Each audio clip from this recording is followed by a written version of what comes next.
Good evening and welcome back to the channel. I want to take this opportunity to thank you for being here, taking time out of your day to spend time on this channel. I do also want to say that I've gone back. I watched the video last night, my first video here on the channel, and I just simply want to say I do not recommend starting a channel without having some type of script or outline. However, having said that, I thought it was important that you just understood me, understood where my heart was, where I was coming from on this channel, and where I wanted to take this channel and how I felt that people could benefit from it. So I can assure you this evening we're going to be far more structured. What we're going to talk about tonight is the first video in a series of 3 videos. This is taken out of my book, The Deathless War. The very first chapter in this book is actually a fictional chapter. This book is entitled The Deathless War. It's about this battle that's raging between good and evil and how that manifests itself into the world. But since we don't have any 100% solid concrete evidence of how this battle actually started, let's say in the heavenly realms, it's really up to anyone's interpretation how it actually started. So the fictional first chapter in this book is my take to get people in the proper mindset for what the rest of this book is. The rest of it is all nonfiction. The second chapter is called The Intelligence Briefing. And what we're going to do tonight is the first part of that. The Intelligence Briefing is really helping us gain perspective of our existence, of our purpose, and of the Bible. And when you put all 3 of those together, you really get a great perspective of the truth. So tonight's going to be the first part of that, gaining perspective of our existence. So let's get into that. I'm going to go ahead and minimize, and I do have to look over here on another monitor in order to see the screen. So to start this conversation, I'm going to give you a perspective analogy. If I gave you a road atlas and asked, how do you get from New York City to Los Angeles? What is the most efficient way to get from New York City to Los Angeles? You would have to flip back and forth between the pages, going from state to state, seeing the shortest route between those states, and then go ahead and add up all those routes in order to see what was the shortest distance. If, however, I gave you a fold-out map of the entire United States, with one instantaneous glance, you could see the shortest route. So that's one concept that I want you to keep in the back of your mind. The second is what Einstein noticed and said when he said, everything should be made as simple as possible, but not simpler. And what he was talking about is there is a least common denominator in everything. So the first part, everything should be made as simple as possible. What he's referring to is the data that we would retrieve from a weather balloon, or the experience we would have riding in a hot air balloon, or sitting back and relaxing and watching as balloons are released into the air. The least common denominator between all of them is they're all just balloons. But the but not simpler part is a bit more esoteric. He's saying there's at least a minimal amount of knowledge, however, that we need to have about a specific topic. So if I were to ask you what color this is, most people would say it's green. But is it not actually the mixture of the colors yellow and blue? Is that actually not the truth behind the color green? So again, the minimal amount of knowledge that we need to understand the color green in this example is what he's getting at. So from Einstein's vantage point, everything should be made simple as possible when, let's say we take baseball as an example.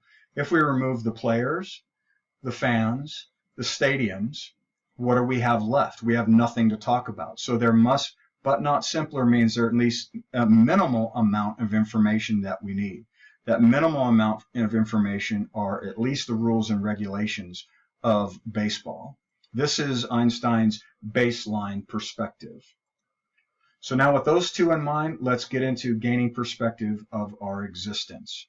The term form follows function is a design term, meaning the design of anything should clearly demonstrate tangible characteristics that will effectively serve its ultimate purpose.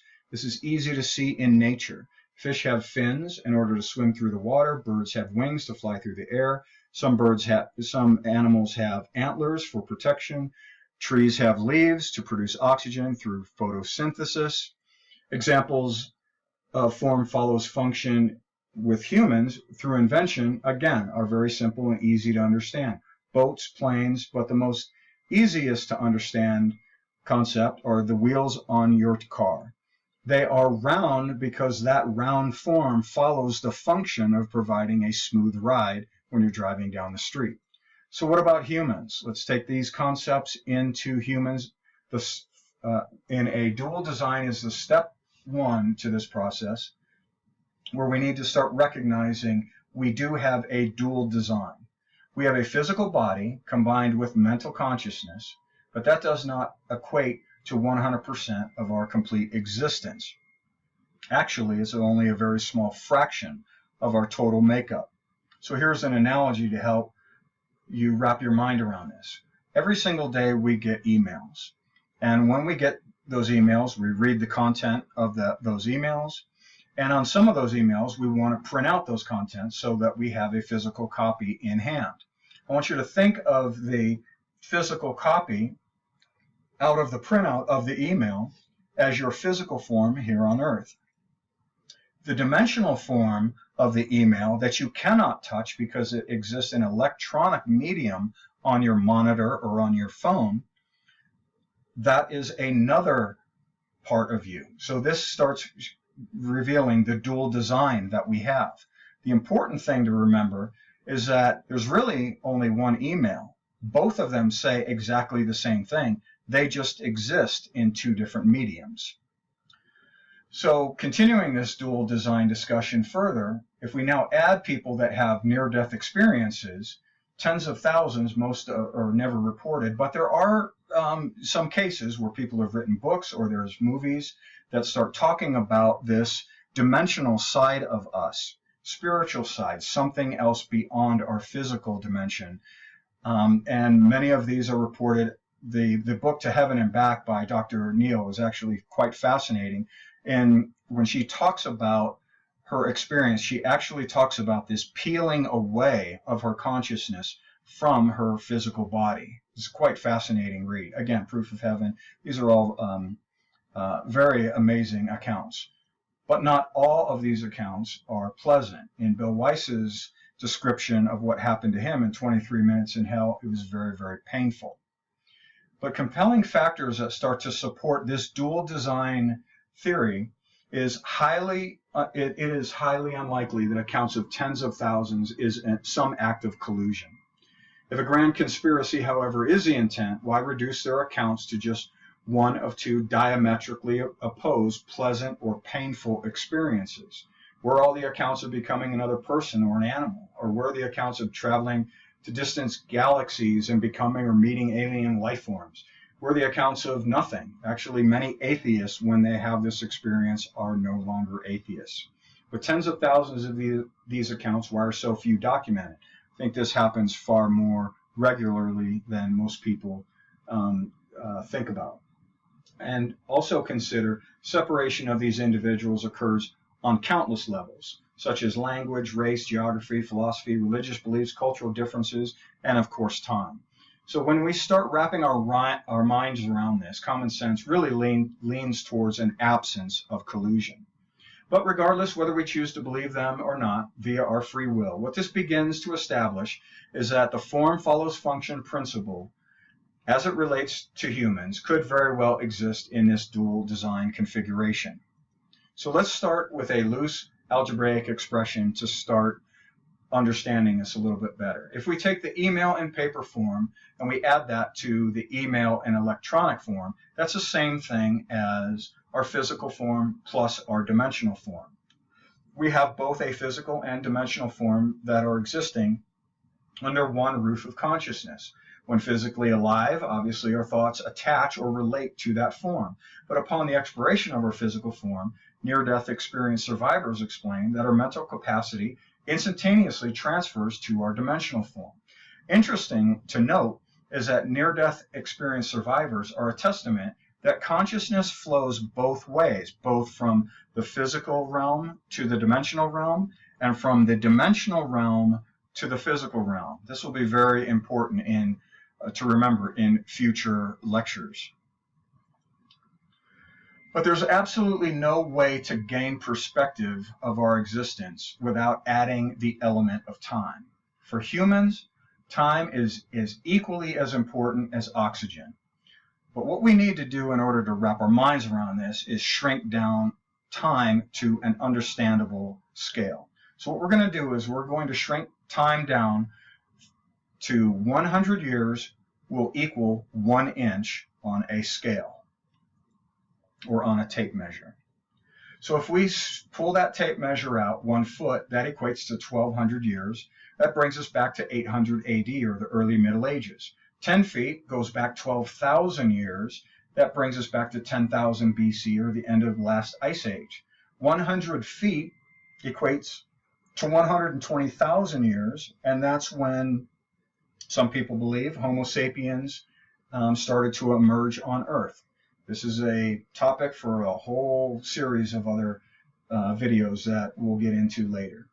1 mile equates to 6.3 million years, and that's when the upright walking of our human ancestors were on the face of the planet. 158 miles equates to 1 billion years. That brings us all the way back to multicelled organisms. And 2,200 miles equates to 14 billion years. That's when the universe begins, and that encapsulates all time as we know it. So let's look at now this 2,200 mile tape measure stretched from Disney World in Orlando, Florida, back in time to Disneyland in Anaheim, California. That's 2,200 miles, and that's all time as we know it. From this perspective, we see something very telling, or fail to see. In Orlando, Florida, in Disney World, where this tape measure ends, can we see the 1 inch that our potential lifespan would take up along this timeline? Obviously not, because it would be a microscopic speck on the end of this tape measure from this vantage point, from this perspective. So hold that thought. Now let's go into the future. Let's continue to pull out the tape measure going out into the future and wrap the entire Earth like a ball of yarn until its surface is completely covered. Then continue this process through countless galaxies, wrapping up moons, stars, entire galaxies. Now I want you to unwrap all your hard work and pull on the two ends of the tape until it's tight and in a straight line. What you're technically looking at from this unobstructed, clear vantage point is your total existence. This is the ultimate truth behind who you really are, whether you believe it or not.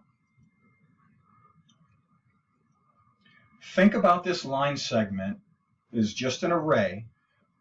It only represents a portion of infinite future time because there's technically no end as it continues to move to the right. It's infinite. But if this segment represented billions of trillions of quadrillions of years into the future, could you even see the 2,200 miles, equating to 14 billion years, of the past, or smaller still, the 1 inch your lifespan occupies? Again, the answer is no, because such an amount of time is a microscopic speck on the far left of this timeline from this perspective. We are currently positioned at the very beginning of time from this perspective.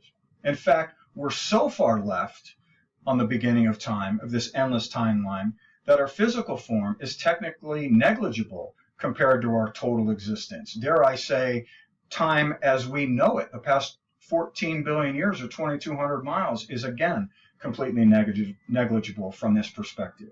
This is similar to the first time we ever blinked in comparison to our total lifespan.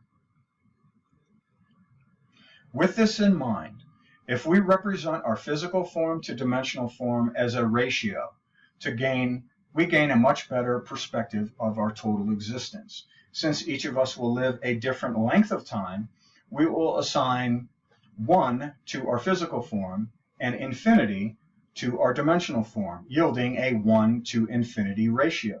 Thus, our existence here on Earth in a physical form is infinitely minimal dare I say, virtually inconsequential when compared to our dimensional form existing across infinite future time. But instead of a ratio, what if we use percentages? To me, this reveals the overwhelming truth between our physical and dimensional forms. This equates to Einstein's baseline perspective in which to gain an unobstructed vantage point of our existence where our true identity becomes self-evident. Technically speaking, we are dimensional beings, not physical ones. The fact that we currently reside in our physical form here on Earth for only one micromoment, or virtually 0% along this infinite timeline, confirms it. This realization may come as a shock to some at first because we're currently products of our physical environment and thus relate to this reality on a daily basis. It's not until we step far enough back and view ourselves from an objective vantage point, which in this case is infinite, will we ever understand this truth. And by the way, we just uncovered the biggest lie or deception the world has ever known. This lie rests in this perspective of our physical and dimensional forms across infinite time. When we are deceived from the truth that we are technically dimensional beings, at least 100% of the time, we place far too much emphasis on our physical form. Why is this so important? Because if we have troubles with fear, relationships, anger, money, health, addictions, or any other physical world problem under the sun, would it not make more sense to give such issues their proper 0% physical form weight? Because from that perspective, what may have seemed to be an overwhelming obstacle or issue or problem in our lives has now been reduced to 0% significance. To me, this is very, very powerful. Cogito ergo sum by René Descartes means I think, therefore I am. And what René was trying to do was he was trying to verify his existence through circular reasoning. In his time, radical skepticism was rampant. So what he, in his discourse on method in 1637, what he was trying to do through circular reasoning was he was questioning, am I? In his time, radical skepticism meant you doubt everything. So what he was doing, since he was doubting, am I? He's doubting. But then he had to look around and he could see that there was a world that existed around him. And then within that world, he could look down and he could see his arm, his legs, his body exist. So even though he doubted it, he could see it. And then because his body existed, he could actually have thoughts. He says, I think.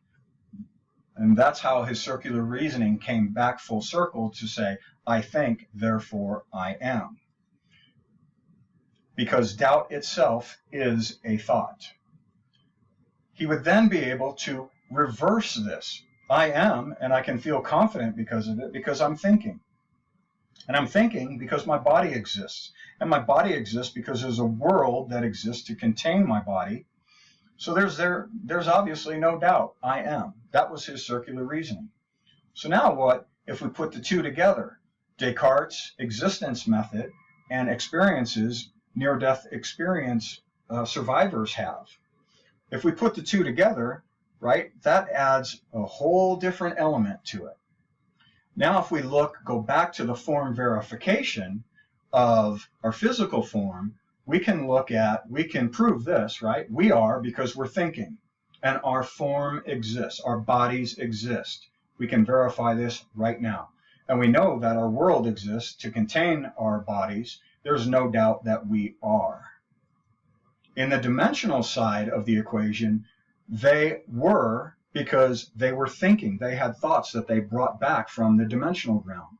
So therefore, their form exists because the other dimensional realm existed. So no doubt they were there. I think, therefore I am, plus near-death experiences, is that proof of a dimensional realm? Not quite. We can only prove that we are here because we can verify that we are here. We have to rely on faith or belief that those in the dimensional realm, those individuals that had near-death experiences that came back to tell us, we have to rely on belief. Now, there's many individuals that simply will not believe it. The fact that many deny the very existence of our dimensional spiritual form and realm, that they exist, means absolutely nothing as to whether or not they do in fact exist. That would be like me saying, because I have never been to China, it doesn't exist. The mere fact that I say that it doesn't exist means absolutely nothing to whether or not it does exist or not. And I guarantee you, a billion Chinese people would certainly disagree with me. So that brings us to the end of this first video. Tomorrow we'll go ahead and talk about the existence, gaining perspective of our purpose is the second part of this, and then we'll follow up with gaining perspective of the Bible. Thank you for taking time to share with me, and I hope this has been helpful. I hope it's been beneficial. This is at least just starting to lay some foundational groundwork to be able to talk about much larger topics. We'll get into a lot of current events and those types of things, but I certainly need to at least start laying some groundwork with this. So again, I thank you for your time. I really appreciate it, and come back tomorrow and we'll talk about gaining perspective of our purpose. Thanks again.